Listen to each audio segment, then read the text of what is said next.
Hi everyone, and welcome back to Positively Questionable, where I'm positive and Luke's questionable, and you're listening to episode 3.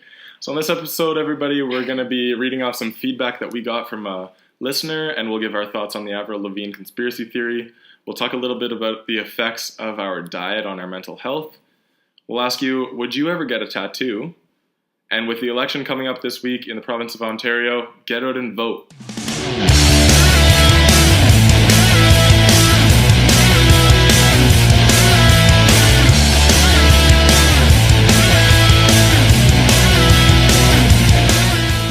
Okay, so first up, we had one of our favorite emails from an unnamed fan who, just a little preface, I guess, his email is pq.number1fan@gmail.com. So he sent us this email. I guess we shouldn't really assume that it's a male. They don't really give away their gender, but anyways, they don't have a name attached to their email address. It literally says unknown user, but they sent us an email. It's kind of like quirky, kind of funny, kind of serious. So anyways, I'm just gonna read it off. So bear with us. Hi guys, long-time listener, first-time emailer. We've had 2 episodes. First of all, love the show. I think it's awesome both of you decided to start the podcast instead of just saying you wanted to start one and never doing it. That's really true. A lot of people, how many times do people say like, "Oh, let's do this," and then they never do it, right? A ton. Yeah. Anyways, so thanks for the props on that. Anyways, they go on to say, I had a couple comments / concerns / recommendations about this week's podcast. I will now present these comments / concerns / recommendations in a numbered list so that it's easy to follow. Very detail-oriented. We appreciate it. 1. This week's podcast length was perfect. As someone who has the attention span of a squirrel on a search for his nuts, 30 minutes is good for the average person to follow along.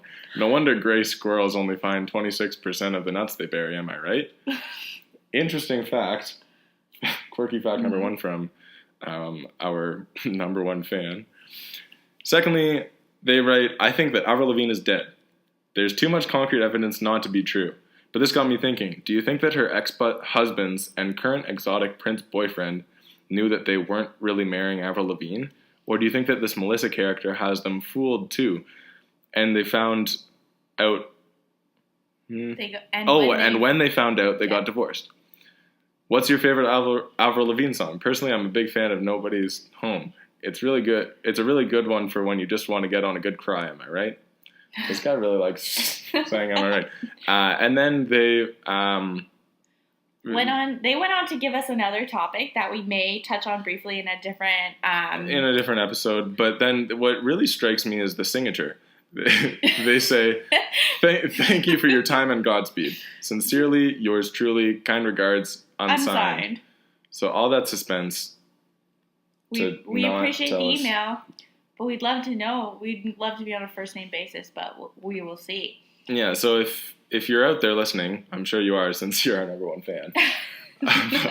But definitely feel free to send us your name and we can give you a big shout out because it's always a lot easier connecting with fans when you know their name. Am I right? Mm-hmm. Am I right? Am I right? All right, so just to talk about some of the topics that he brought up. They brought up. I'm sorry. So they brought up the Avril Lavigne conspiracy theory. So we kind of left this as a cliffhanger at the end of our last podcast. So we just kind of wanted to introduce this conspiracy theory, give our thoughts on it, and then maybe one of us will play devil's advocate a little bit, and we'll just kind of unpack it. So did you want to explain it a little bit, Luke? Well, first of all, what's your favorite Avril Lavigne song?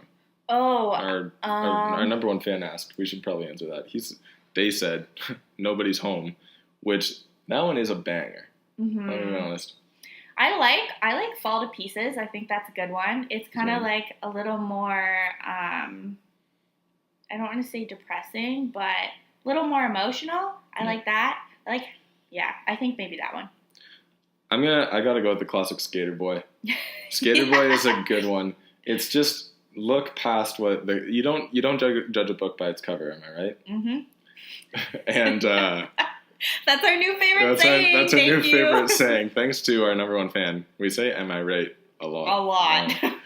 Um, We also appreciate the fun facts because I didn't know that gray squirrels only find 26% of the nuts they bury. yeah. Yeah. Anyway. Yeah. So, back to Avril. Okay. So, did you want to explain, Luke? Okay, so we kind of left it off where we there's this conspiracy theory saying that Avril Lavigne is dead, and we didn't really dive into it in depth because we wanted your feedback on it. And essentially, the theory says that Avril Lavigne started. So a little bit of background: she started. She kind of came onto the scene in 2002 with her first album. She was like 17 or 18 years old, really young. And when she moved from small town Napanee, Ontario, where she was born and raised, to LA, she couldn't really handle with the media and the press and the paparazzi. So her record label, it said they hired a doppelganger, like a lookalike, named Melissa, to like walk the red carpet and deal with the paparazzi and press to sort of take the load off of this really young rock star, essentially. And then there's the theory goes on to explain that Avril went through some tough times. She lost her grandfather, who passed away, who was also like a good friend of hers and one of her number one supporters. And they said that Avril decided to take her own life, and but she had already finished recording her second album. So the theory believes that the record label released the second album after Avril had died, and used her doppelganger Melissa as sort of the cover to play the role of Avril and take on Avril's life. And there's some other things, some other pieces of evidence that fall that kind of support the theory. For example. So one of the things is Avril and Melissa's handwriting is different. Also, there's some people that are saying, well, obviously her style changed a lot. Like if you compare Girlfriend and like stuff like that to her very early stuff, that's really different. Also, people are saying that she lost about 3 inches in height. Her voice is also very different. We've been listening to some interviews. Yeah, and this is her speaking voice, like just her talking. Just very different. And also her lyrics, we were looking at them, and they seem to be more surface level towards the later end of her career, like 2015, 2017, versus her earlier stuff, like 2002, 2003. Which is really interesting because you think if someone comes onto the scene when they're 18, you think that's when their music is going to be surface level and just kind of like... whatever is, like, the tune of the year, you know? Yeah, it's just like it sort of immature type music for kids. Yeah. And you think as they mature, that's when their music becomes, there's more of a story behind it, right? But it kind of seems to be the opposite. And another thing is, so there was an interview, I haven't seen it, but this was something we were talking about, an interview in which Melissa, who is playing Avril, supposedly, was asked about the conspiracy theory, and she kind of stumbled a bit, and all she could come up with was, well, I'm here now. And then I guess she went to perform after, and she really wasn't doing very well. She seemed very nervous. She was messing up lyrics and just kind of wasn't like the same confident Avril on stage. Yeah. Which was interesting, like kind of coincidence, right after she's asked if Avril's dead and if she's sort of faking Avril's life. Yeah. So we're not going to lie, this has consumed us a little bit for the past week or so. So we've been really excited to talk about this. So I think, personally, I think that there's too much evidence supporting that Avril Lavigne is no longer with us. Like, I think that Avril Lavigne has passed away, and the record label is using this lookalike to cover up that this punk rock superstar is dead, and they just sort of change their genre slowly so that they can incorporate the lookalike Melissa into the scene and play the role of Avril, essentially. Okay, so they like phased out Avril. Yeah. And introduced this new version of her. Mm-hmm. Yeah, I don't know. The only counter I think I would say to that is that a lot of people are obviously going to be like, you can't believe everything you read on the internet. We also read this like post online about the person who started the original thread had said that she fabricated the story to prove the point that people will buy into whatever they read on the internet if it's convincing enough. But I don't know. It's just the physical evidence. I'm not really sure what I think about this one, honestly. Well, you'd think that if there's all of this talk going on, the easiest way to counteract it is have both of them show both in the same room. Because I think it's no secret that Avril Lavigne does have a lookalike, like a stunt double. Oh yeah. It's just, are they both alive? Is the question that everyone's wondering. So why would they not put them in the same room? Yeah, because it's like everyone knows that Avril Lavigne doesn't always go out in public, and she has a lookalike to double for her. Yeah. Yeah. So. I mean, I would not put it past a record label to pull some crazy stuff like that because like greed is a powerful motivator. Yeah. So they probably looked at it and they were like, well, we can either release this news and it kind of be like the end of her career, and yes, her music will live on, but like I see another way to make all this money, so why would we not go for it?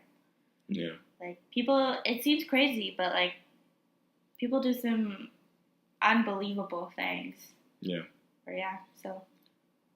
So anyways, if you have any final remarks or comments on the Avril Lavigne conspiracy theory, or just sort of your, like, how you feel about anything we've said, shoot us an email, and we'll give you a shout out just like we did for our number one fan. And that's at positivelyquestionable18@gmail.com. Yes. Cool. Good stuff. Okay. Well, so now that we've talked about Avril, which we've been slightly obsessed with, we thought we'd shift to something else. This topic is kind of important to both of us. We like to think we're pretty active and healthy people who are pretty well-rounded. So we wanted to talk about the effects of our diet on mental health. Yeah, and really, okay, so yesterday, Bree and I went to Walmart with one of our other friends, one of the other Dons, and we get to Walmart and we're picking up some groceries and whatnot. And one of the things that started to floor us was the price of food that's healthy and how much more expensive it is to eat healthy. And then we got thinking of the different effects of eating healthy and what it has on sort of your everyday life. So let's talk about that first. What effect does your diet and eating habits, how does that affect your everyday life and your mental health? Oh, it's huge. It's huge for me. I think there's such a direct link between physical and mental health, and between staying healthy and getting exercise, but also just eating the right things that make you feel good. Yeah. Whether it's just self-esteem, feeling good about yourself, obviously you shouldn't restrict yourself from having things in moderation. Mm-hmm. But overall, eating healthy makes me feel good, and I enjoy it, and you can still cook a full meal and just use healthy ingredients. So I don't know, an off day for me, cheat days aren't really something that I like to do because I don't feel good after them. I'd rather eat healthy and then have one unhealthy snack after a meal or something. It just I don't know, all in moderation is something that's really key for me. So yeah, and that's sort of the same as me, especially if I am having sort of a day or a weekend where I'm active and I'm playing lots of sports, or I'm exercising lots, or I'm just doing a lot of things that is sort of mentally draining. Having good, wholesome food is something that keeps me going and provides that energy, and also just makes me have a more positive outlook on the stuff I'm doing so that I can do my work with more quality. Yeah, and I really appreciate, I'm sure your family was like this as well, but growing up, I my mom used to feed us a lot of like stuff like that, like quinoa, whole wheat bread, all these things, like vegetables at every meal and stuff like that, like proper amounts of protein. And I never really understood like why, or I didn't like it sometimes. Like, sorry, mom, but now I have those like habits ingrained into just like my lifestyle and who I am, and like it makes me feel good. And like when I get up in the morning, I feel good. So thanks, mom, for those habits. But I think those are important lessons to learn, especially when you're growing up, for your mental health, especially. So. Yeah, and it's the same thing for my family. We lived out in the country, and we had a vegetable garden that mom and my dad would take care of, and we'd grow our own veggies. And we have an apple orchard at home that we grow lots of apples. And so that was something that I didn't really appreciate until I moved away from home. And just realizing as a student, it is so hard to eat healthy when you're cooking for yourself.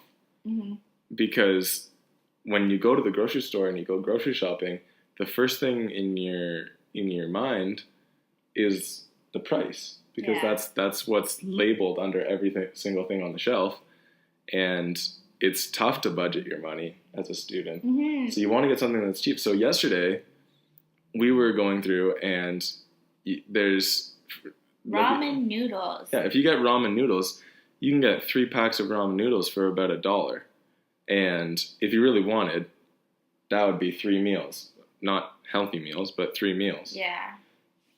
And it's just dried noodles, and you add water, and there's the seasoning that you put in it. And it's really just sodium. And then you go to like the produce section, and we were saying strawberries were like $5 for a package. And that's probably giving you only about 15 strawberries. Yeah, which is like a snack. Like that's not a meal. Yeah, there's no way that you can eat an entire meal off that. Which is why like people, okay, one thing, if you know me, you know I don't really eat meals. I eat like multiple snacks throughout the day.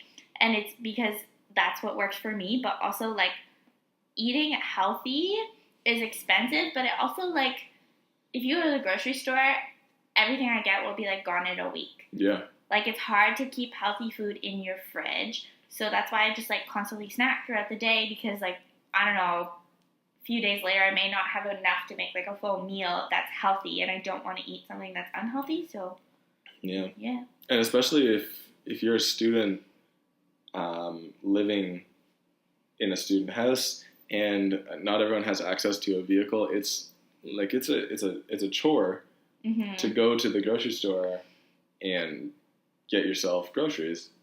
And that's not something, like if it takes 3 hours to do that, you think when it's all said and done with busing or walking and transportation and time, you want to make it worthwhile. So you want to get lots of stuff that'll last you a long time. But not all, like if you get fruits and vegetables, they won't keep for that amount of time, right? Yeah.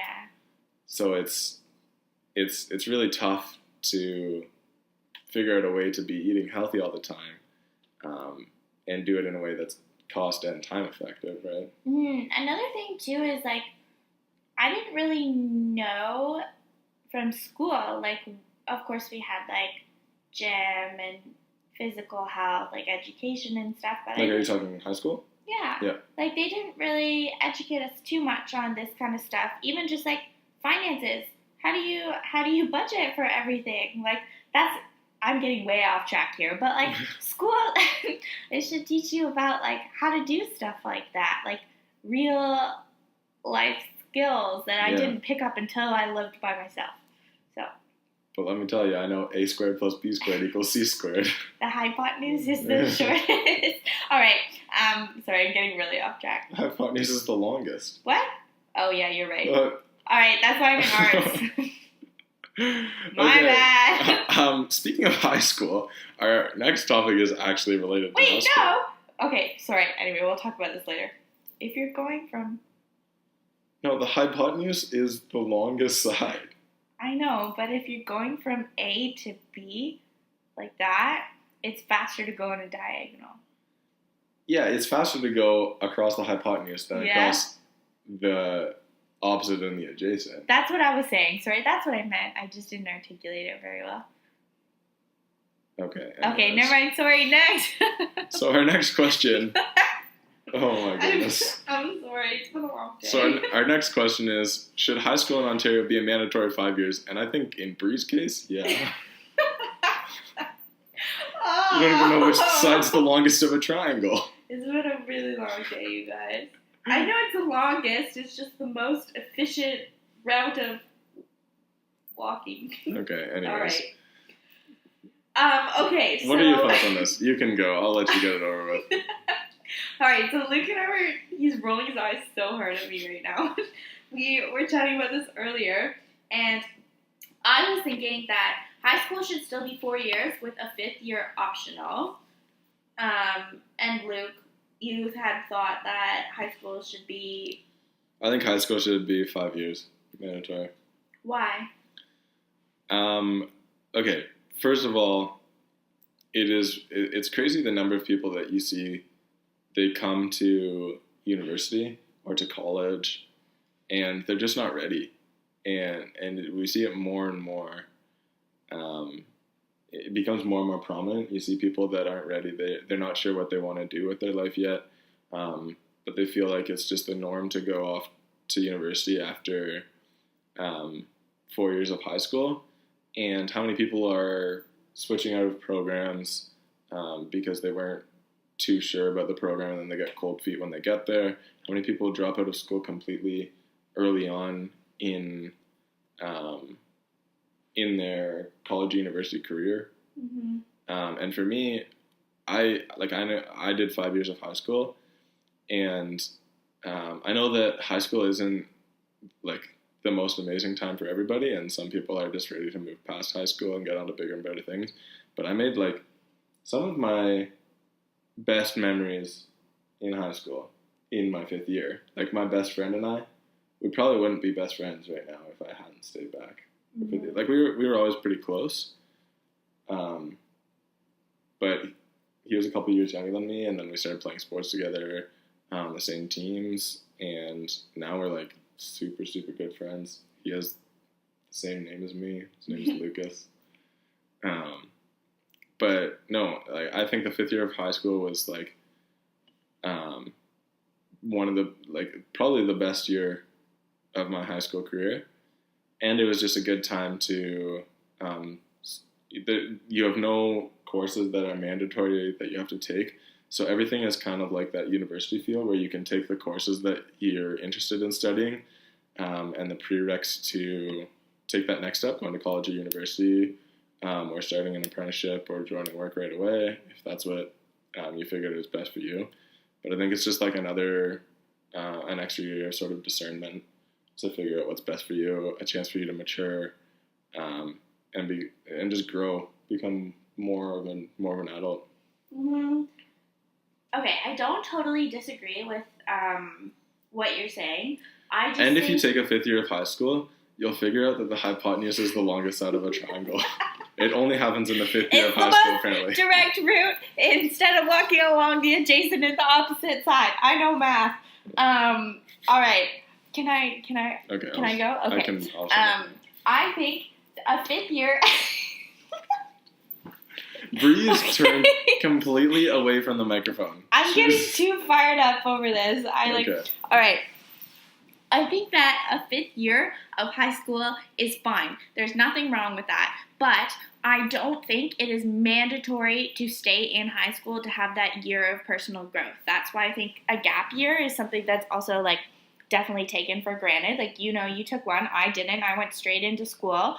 And honestly, I understand that like maybe a 5th year, for example, it was a growth experience. You met like really good friends, which is awesome. Like that's great. But for me, I was ready to go. Like I enjoyed my grade 12 year probably the most out of all of my high school years. But I just felt that I wasn't growing academically, personally. Like I was miserable.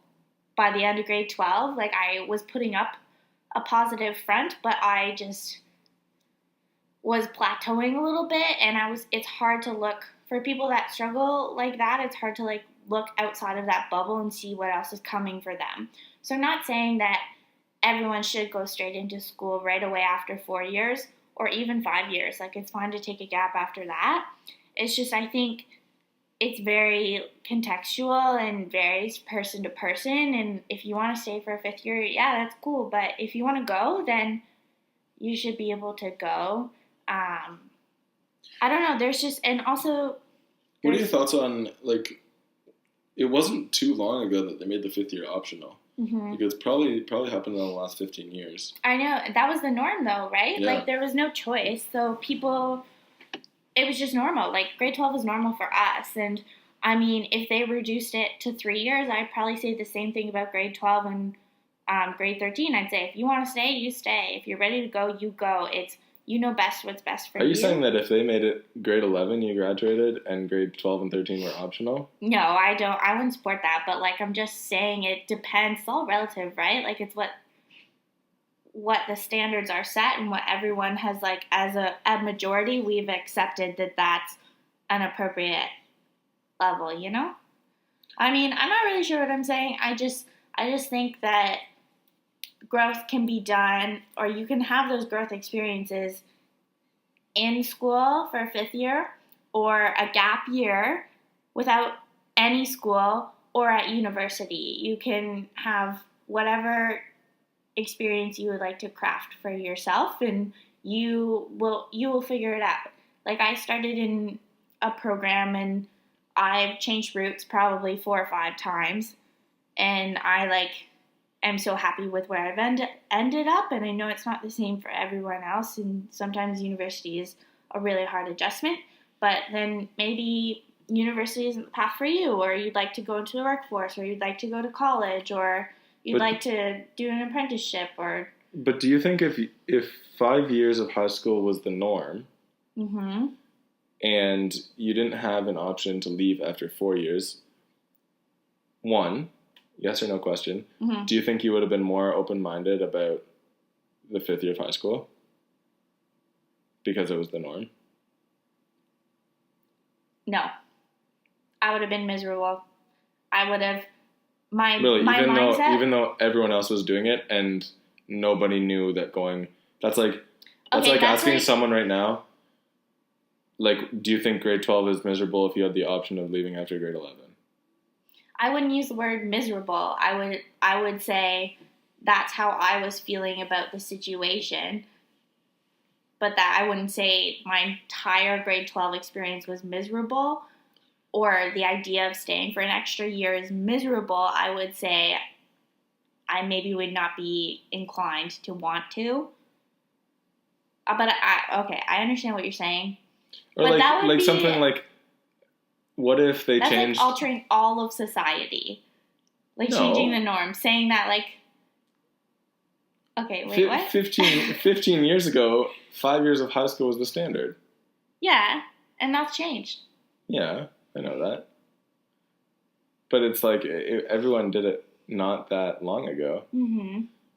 But we didn't grow up in that generation. I don't know what that's like.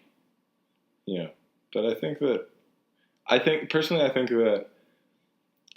like, even still, my brain's not finished maturing, Mm-hmm. and I'm not done growing, and I feel like there should be no rush on getting into, like, university where you're paying $20,000 a year to live. And But that's why it's a choice. That's why you can go back for a 5th year, or you can not go back for a 5th year.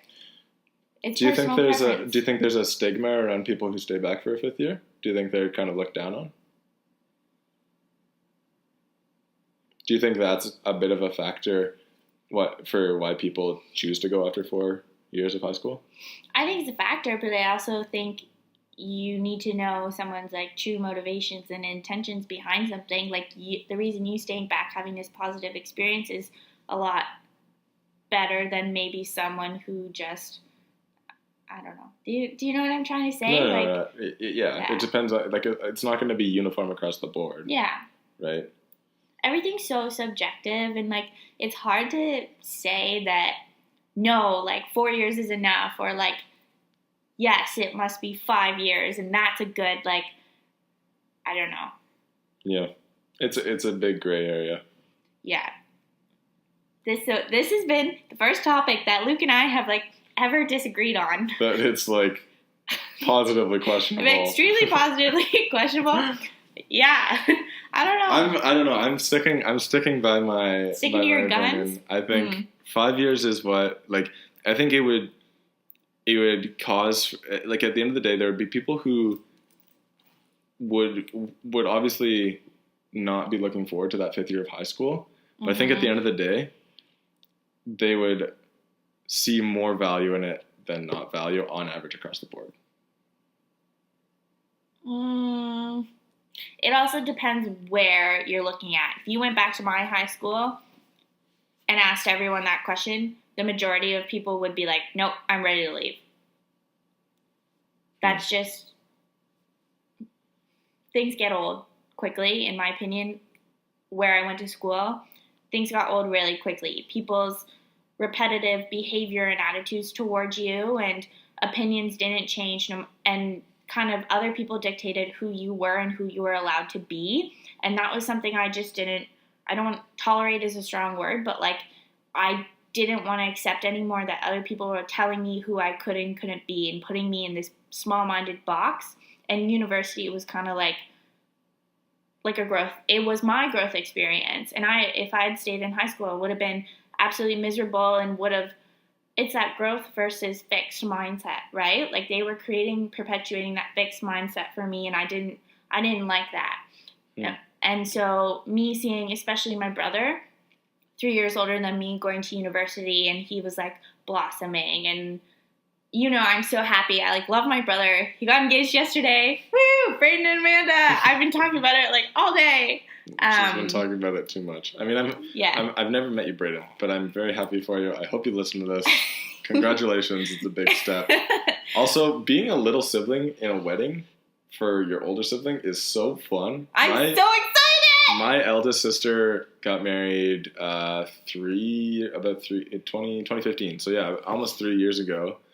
And like her wedding was so fun. And now I have a new brother. Well, he's not that new anymore. He's still fairly new though. Yeah. New brother, and I have 2 nieces.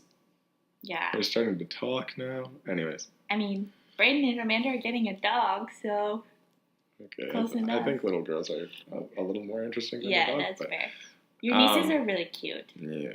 Anyway. Okay. So anyways, back to we're just. I think for now, we're just gonna sort of put this to bed. Mm-hmm. Clearly, we're pretty divided. We're at on odds here. But we really do want to know what all of you think about this. Let us know your experience if you took a gap year, or if you took a 5th year of high school to figure out what you want to do, or if you went right to high school after 4 years. Mm-hmm. Let us know your thoughts, your opinions. We'll feature you and your email and your comments on next week's episode. Mm-hmm. And we also just want you to know, we're not saying that like if you did take a 5th year that you shouldn't have, or if you went to school unless you don't know Pythagorean theorem. All right. I know what it means. No, we're just saying a lot of this is based off of our personal experience. Yeah, so it's extremely subjective, so it's extremely positively questionable. Yeah. All right, so we have a couple last thoughts that we will disagree on as well. And our next one is, would you ever get a tattoo? Absolutely not. So I already have a tattoo, so... would you get a tattoo, Brie? Yes, I would, and I would do it again tomorrow. No, honestly, for me, I would not get a tattoo unless it had meaning to me. So the one that I do have, if like you know me, I have the word breathe tattooed on my right wrist, and it has a lot of like personal meanings for me. Basically, it's something my family says to me when I get like overwhelmed or like anxious about stuff, and it's just like a calming reminder for me. And it's small enough, but still it's like I don't know. I got it 3 years ago and I'm still in love with it. So yeah.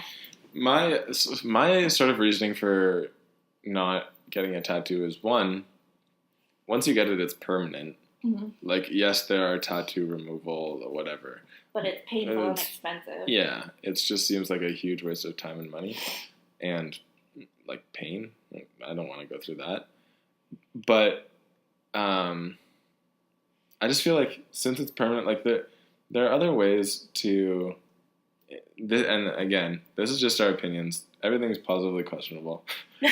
But for me, there are just a lot of ways that you can express symbols in different ways, like jewelry, or you keep a small like token on your person at all times.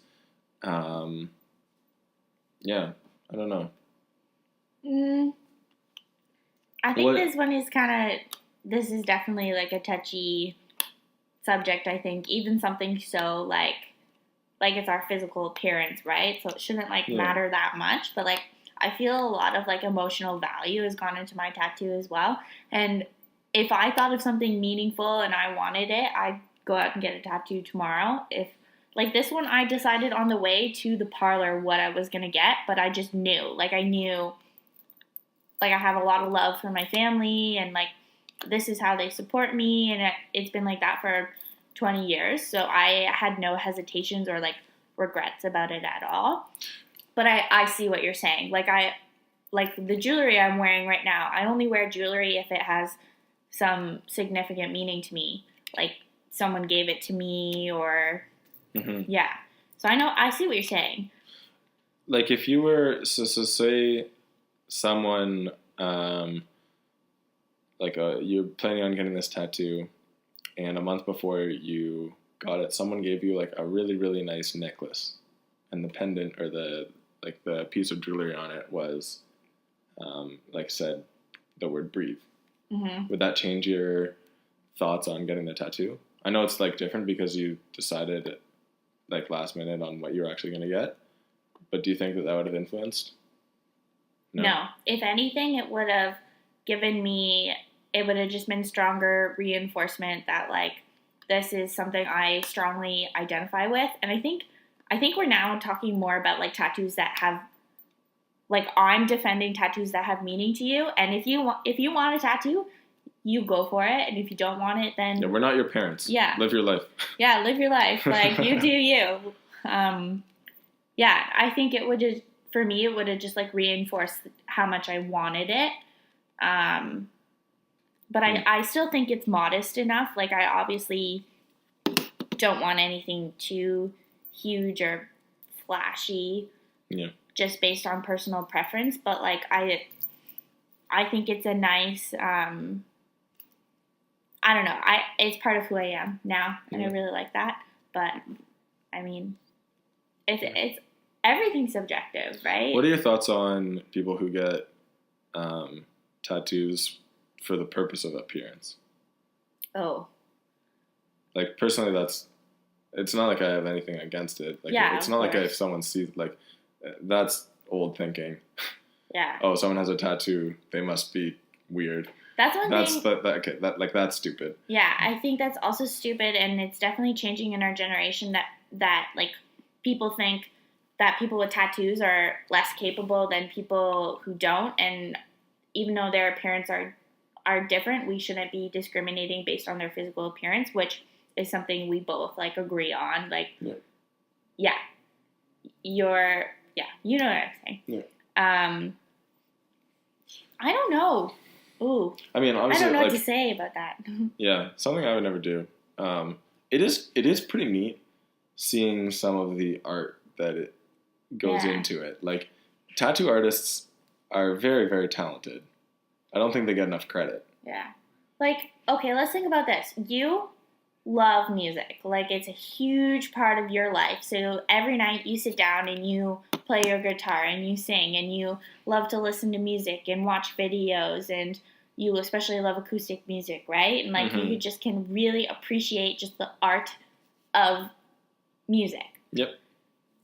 So is that different from an artist who, let's say, they really have found themselves in their art, and they transfer that to being a tattoo artist. And so they create these elaborate and beautiful designs, and they are really proud of them, and it's part of their identity, and they decide to put it on their skin. Is that different than you playing music every night? A tattoo artist having these tattoos all over their body, is that passion different? I think the passion is the same, but like the medium, like the way that it's presented is different. Mm-hmm. Because I think the equivalent, it's not like, the thing that I think of is like the equivalent to a tattoo artist tattooing themselves Mm-hmm. from a musical artist standpoint would be bringing a guitar everywhere they go and always playing music with them and broadcasting that everywhere they go. I think the equivalent That's a good would point. be an artist drawing a really nice canvas and then displaying it every once in a while, or working on that canvas every night. That'd be the same as a musical artist playing music every night, or writing a song every night, or... Mm-hmm. But how is that different than our celebrity artists? For example, Taylor Swift. Avril Lavigne. No. Avril Lavigne. Every time you think of Avril Lavigne, you think of music. You think of pop, punk, princess. It's her identity. Like, no matter what she does, like, that's what she's tied to. So how is our physical appearance any different than our personality and who we are and our sense of self? If that's the way someone expresses themselves, what's wrong with that? I'm not saying anything's wrong with it. Oh, I know. I'm just throwing the question out. Hang on. I think you're lumping things together right now. I know. I just mixed all our topics. Yeah, I was gonna, hang on a second. Sorry. Personal appearance, or physical appearance. This is last podcast too, wasn't it? Yeah, is different from personality. Yeah. But you can't judge I know you can't judge a book by its cover. Yeah. But also, like, what if the book really wants to express itself through its cover? Then they should just carry around a sign saying, "Judge me by my cover." My brain actually hurts a little bit. This has been the most questionable episode so far. Oh.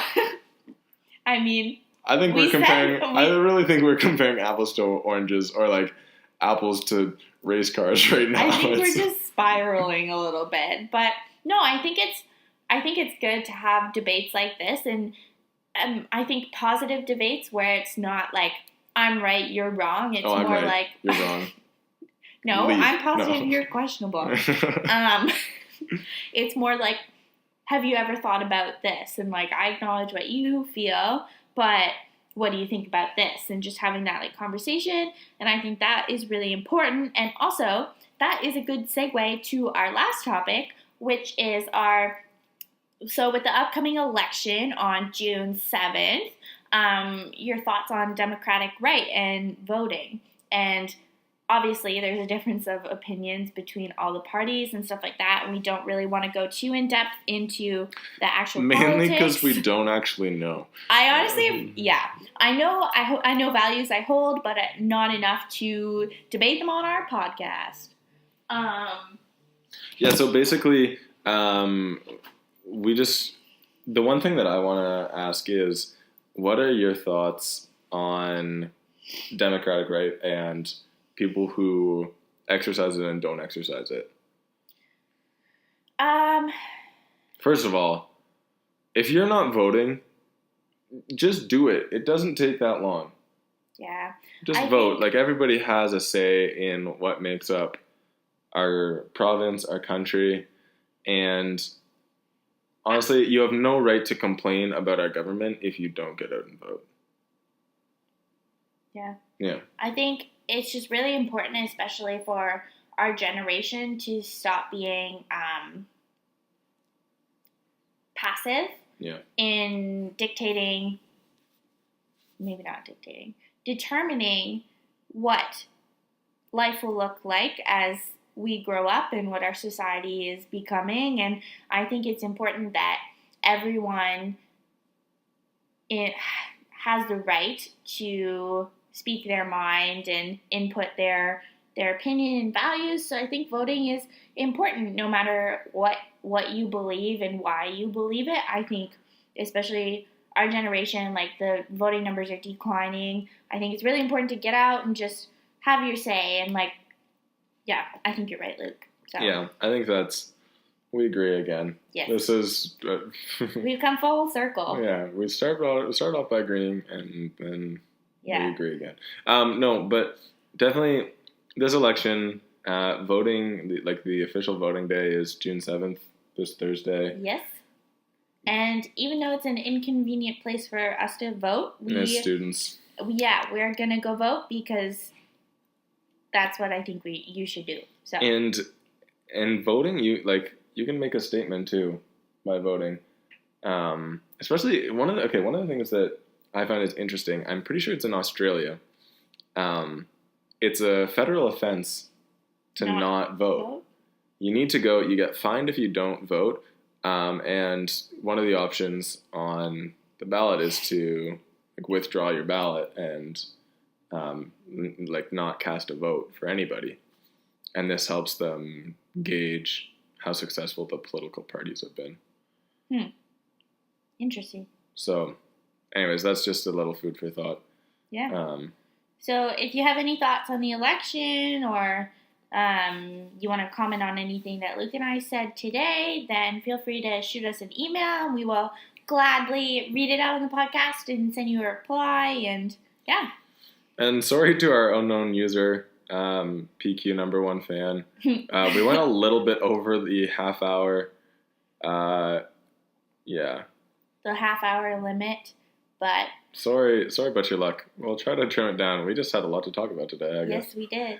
But I think that's all the time we have for this week. Mm-hmm. But thanks again for everyone who's been tuning in. Share it with your friends, your family, even people that you might not get along with. Start a debate. Mm-hmm. but thanks for everything. We appreciate all the support. Send your emails to positivelyquestionable18@gmail.com. Yes. And that's all our time for this week. Yeah. So anyways, take care, everyone. I'm Positive. And I'm Questionable. That's what I thought. See you, everyone. Bye.